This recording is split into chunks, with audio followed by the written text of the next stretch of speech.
In this tutorial, Part D, you will learn how to turn a flat shape into the illusion of form with the element of value. To do this, you must shade and tint with adjustable pressure and a short controlled stroke pattern. Tinting must be done with no or very little pressure so the white of the paper can show through. Blending shows a gradual transition or fade from dark to light.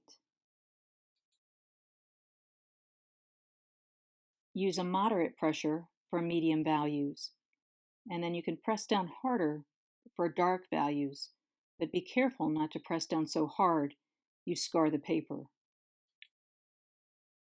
You know you're shading correctly if the graphite reveals the texture of the paper rather than smashing it, or long visible strokes are left behind. A standard 2B pencil is appropriate for the first layer of shading. Before I start shading, I want to protect my highlights with an evenly pressured outline. I will shade in my medium values with a short, controlled stroke pattern and moderate pressure. Notice I'm holding my pencil midway through its length to prevent me from pressing down too hard and scarring the paper. You may want to experiment on a scrap sheet of drawing paper. Make sure you're using drawing paper so that you can bring out the texture. Just play around with pressure and a very short controlled stroke pattern. It's also important to keep your pencil tip very sharp. Here I am continuing to protect my highlights with a fuzzy controlled outline of medium pressure. Before moving on to the darkest value of the bottle, I'm going to continue to shade in my medium values. Not all of these are the same. Some are a light medium value and some are darker.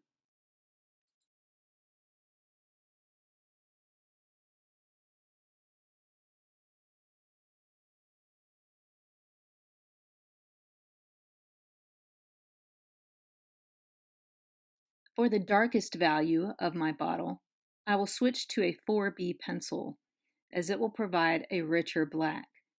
Don't worry, a standard 2B pencil will work, though you may need to add more layers to achieve a very dark value.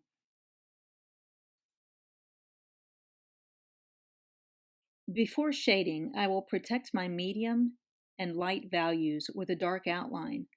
Taking time for this step will enable you to shade more quickly and consistently.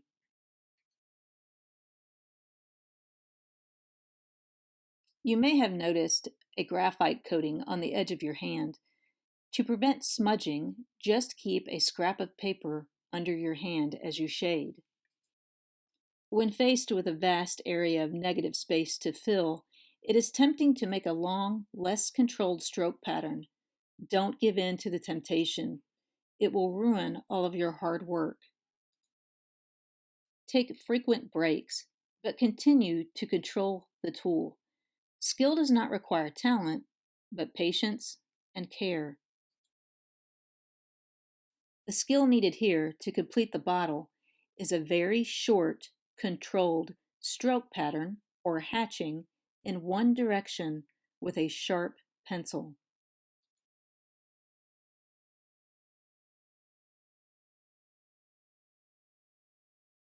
To eliminate the vertical stroke pattern, I will rotate my paper and crosshatch. Crosshatching will provide the smooth glass texture I'm striving for. To crosshatch, you go across the stroke pattern you just made in the opposite direction. Continue to use a short, controlled stroke pattern. This will also help you achieve a darker value.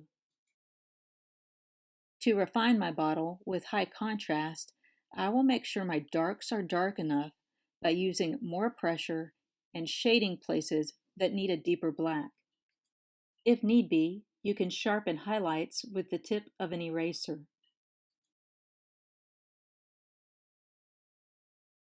Now it's your turn. Choose one of your dominant objects. Fully develop the object by shading and tinting.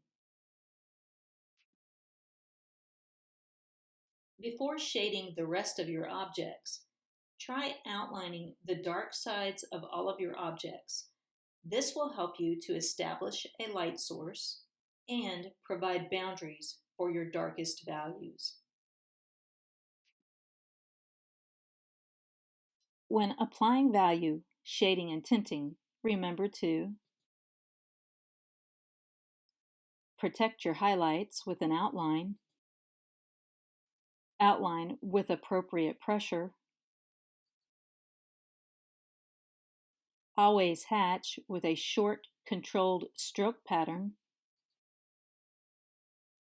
blend to provide a fade between light and dark values, crosshatch for darker values or to provide a smooth texture, create extreme darks and lights for high contrast. Keep in mind that your realistic drawing is meant to be a believable representation of real life. It is not meant to be an exact copy of your reference.